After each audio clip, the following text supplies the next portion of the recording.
بنورنا الدنيا وننشر في الفضاء أملا ونعلي عزم همتنا فمن طلب العلا وصل. الحمد لله رب العالمين والعاقبة للمتقين والصلاة والسلام على سيد المرسلين سيدنا وحبيبنا وحبيب رب العالمين وآله وصحبه أجمعين. قال الله تبارك وتعالى في كلامه المجيد: أعوذ بالله من الشيطان الرجيم بسم الله الرحمن الرحيم إنا أعطيناك الكوثر فصل لربك وانحر إن شانئك هو الأبتر. صدق اللہ العظیم. قابل صد احترام معزز سامعین اعظام، اس وقت میں مفتی عبدالقیوم مالیگاوی، استاد جامعہ اسلامیہ اشاعت العلوم مکہ الکوہ، آپ کے روبرو حاضر ہے. میرا عنوان اس وقت یہ ہے: قربانی کن لوگوں پر واجب ہے. سب سے پہلے ہم یہ سمجھتے ہیں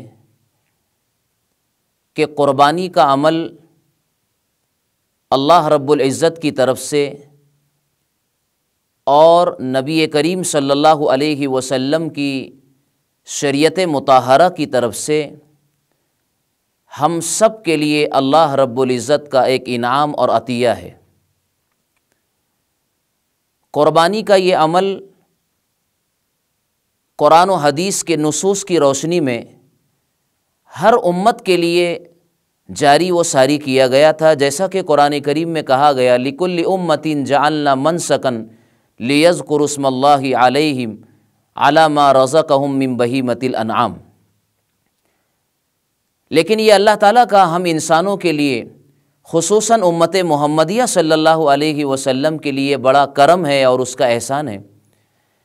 کہ قربانی کی شکل و صورت کو اللہ تعالیٰ نے دیگر امتوں کے مقابلے میں ہمارے لیے بہت ہی حسین، خوبصورت اور بہت زیادہ اجر و ثواب کا باعث بنایا ہے. کہ پچھلی امتوں میں قربانیاں اس کی شکل یہ تھی کہ اپنی نظر کی چیز اور اللہ کے حضور میں اور اس کے آستانے پر قربان کی جانے والی چیز کو پہاڑوں پر رکھ دیا جاتا. اگر وہ قبولیت کے درجے کو پہنچ جاتی تو ایک آگ آتی اور اسے کھا لیتی، یہ علامت ہوتی کہ وہ قربانی قبول ہو گئی. اور اگر آگ آ کر اسے نہ کھائے اور وہ اپنی ہی جگہ پر پڑی رہے تو یہ اس بات کی دلیل اور علامت سمجھی جاتی کہ یہ قربانی نامنظور اور مقبول نہیں ہوئی. لیکن اللہ تعالیٰ نے اس امت کے لیے نبی کریم صلی اللہ علیہ وسلم کے صدقے میں احسان فرمایا کہ ہمیں جانور کی شکل میں اللہ کے حضور میں اپنی محبتوں کا نذرانہ، اپنے عشق و وفا کی مثال، اللہ کی اطاعت و فرما برداری کی ایک نظیر اور ایک مثال قربانی جانور کی شکل میں پیش کرنا ہے. اور اللہ تعالیٰ وہ جانور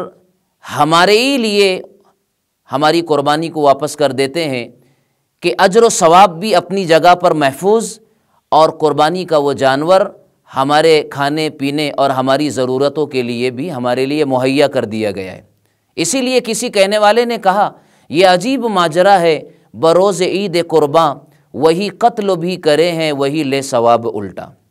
بہرحال اس مختصر سی تمہیدی گفتگو کے بعد ہمیں اپنے موضوع کی طرف آنا ہے کہ قربانی کن لوگوں پر واجب ہے. ہماری شریعت کا ایک مزاج ہے اور اس کا ایک اسلوب ہے کہ لا یکلف اللہ نفسا الا وسعہا. ہماری شریعت میں کوئی بھی حکم، چاہے وہ چھوٹا ہو یا بڑا ہو، جسمانی عبادت سے تعلق رکھتا ہو یا مالی عبادت سے تعلق رکھتا ہو یا دونوں کے مجموعے سے تعلق رکھتا ہو، ہماری شریعت میں ہم انسانوں کے لیے اور امت کے لیے ایسے ہی حکم کو جاری کیا گیا ہے جو ہماری استطاعت، ہماری مقدرت اور ہماری قوت انجام کے دائرے کے اندر داخل ہو. چنانچہ قربانی کا یہ عمل جو عبادت بھی ہے اور ہمارے مال سے اس کا تعلق ہے، ہماری شریعت میں ان لوگوں کے لیے واجب اور ضروری قرار دیا گیا ہے جو نصاب کے مالک ہو۔ نصاب کسے کہتے ہیں اسے جاننا ضروری ہے۔ نصاب کہتے ہیں جو شخص بھی، چاہے وہ مرد ہو یا عورت ہو، اپنی حاجات اصلیہ، بنیادی زندگی کی ضرورتوں سے زائد 52.5 تولہ چاندی یا 7.5 تولہ سونا یا 52.5 تولہ چاندی کی مالیت کا سامان تجارت اپنے پاس رکھتا ہو، یا روپیے اور پیسے کی شکل میں 52.5 تولہ چاندی جتنے پیسے میں خریدی جا سکتی ہے وہ اس کے پاس موجود ہو، یا یہ کہ اس کے پاس گھریلو ضروریات زندگی سے زائد سامان ہو۔ گھریلو ضروریات زندگی سے زائد کا مطلب یہ ہوا کہ ایسا سامان جو اس کے گھر میں سال بھر بھی اسے استعمال کی نوبت نہ آتی ہو، ایسے سامان اگر اس کے گھر میں موجود ہو، یہ اس کی حاجات اصلیہ اور بنیادی ضرورت سے باہر کہلاتے ہیں۔ یا یہ کہ اس کے پاس اس کی بنیادی اور ضرورت کی سواری سے زائد کوئی سواری ہو، یا یہ کہ اس کے پاس اس کے رہتے ہوئے مکان سے زیادہ کسی اور مکان کا انتظام ہو، اور وہ مکان اس کے پاس نہ تجارت کے لیے ہے نہ کرایہ داری سے اس نے اس مکان کو کسی اور کو دیا ہے۔ ایسی تمام شکلوں میں ایسے شخص کو شریعت مطہرہ کی نگاہ میں صاحب نصاب کہا جاتا ہے۔ اب ایک چیز اور سمجھنا ہے، وہ حاجت اصلیہ۔ حاجت اصلیہ کا مطلب یہ ہوتا ہے کہ ہمارا رہنے کا مکان یہ ہماری بنیادی ضرورت ہے، اسی طریقے سے ہمارے کھانے پینے کے سامان اور انتظام یہ ہماری بنیادی اور حاجت اصلیہ میں داخل ہے۔ اسی طریقے سے ہمارے لیے گرمی اور سردی اور موسم کی تبدیلی کے لحاظ سے جو ملبوسات، جو پوشاک اور جو کپڑے ہم زیب تن کرتے ہیں یہ ہماری بنیادی ضرورتوں میں داخل ہے۔ اس سے زائد جو بھی سامان ہمارے پاس ہو اور مذکورہ شکلوں کے اندر ہو جو ہم نے ابھی آپ کے سامنے بتلائی ہے، اور اس کی مالیت 52.5 تولہ چاندی کی مالیت کے برابر اگر پہنچ جاتی ہے تو ایسے شخص کو شریعت کی نگاہ میں صاحب نصاب مانا جاتا ہے۔ ایک بات یہاں پر ہمارے لیے وضاحت کر دینا بہت ضروری ہے، وہ یہ ہے کہ ایک ہوتا ہے زکوٰۃ کا نصاب اور ایک ہوتا ہے قربانی کے وجوب اور واجب ہونے کا نصاب۔ زکوٰۃ کے نصاب کے لیے 2 باتیں بنیادی ضروری ہے۔ پہلی بات یہ ہے کہ جس نصاب پر زکوٰۃ واجب ہوتی ہے، ادائیگی زکوٰۃ کے لیے وہاں پر سال کا گزرنا ضروری ہے۔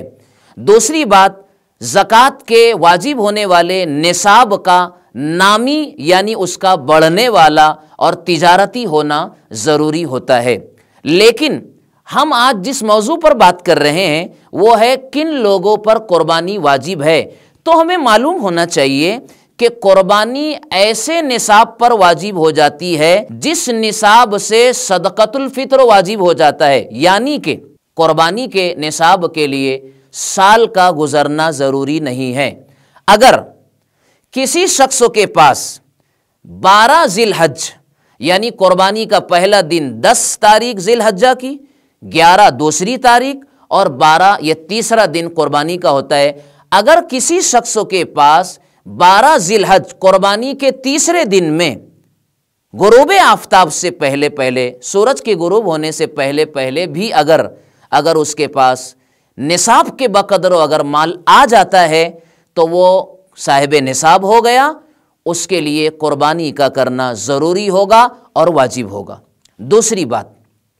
قربانی کے نصاب کے لیے اس کا نامی ہونا یعنی بڑھنے والا ہونا بھی ضروری نہیں ہے۔ لہٰذا ان 2 باتوں کا لحاظ کرتے ہوئے ہر مسلمان مرد و عورت کے لیے قربانی کا کرنا واجب ہے اور ضروری ہے۔ اسی طریقے سے یہ بات بھی یہاں پر واضح کر دینا اور ہم سب کے لیے سمجھنا ضروری ہے کہ گھر میں جتنے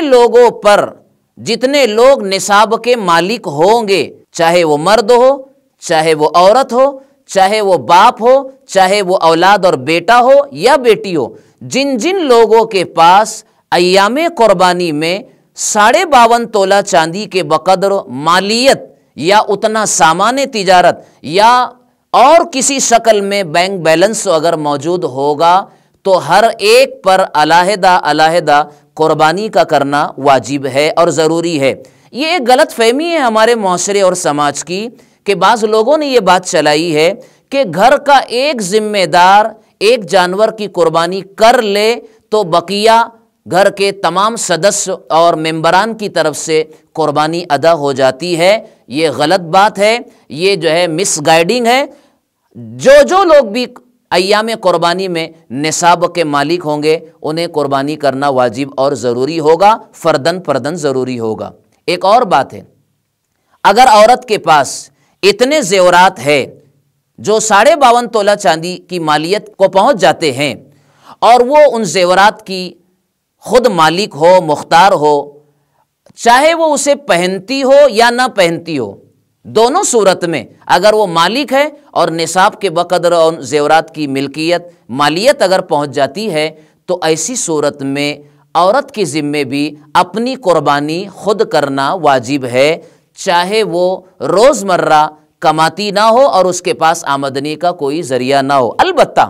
ایک بات ضروری ہے کہ اگر اس کے پاس قربانی کرنے کے لیے اتنا اماؤنٹ اور اتنی مالیت اور پیسہ اگر موجود نہیں ہے تو اس کی طرف سے اس کا شوہر قربانی کو اپنے پیسے سے اگر کر دے گا اس کو بتانے کے ساتھ تو اس کی طرف سے بھی قربانی ادا ہو جائے گی۔ بہرحال قربانی ہر ایک کے اوپر واجب ہے، ضروری ہے۔ جو نصاب کے مالک ہوتے ہیں قربانی کے عمل میں کوتاہی نہیں کرنا چاہیے۔ حدیث میں اللہ کے نبی صلی اللہ علیہ وسلم نے ارشاد فرمایا، ما من عملی ابن آدم احب الی اللہ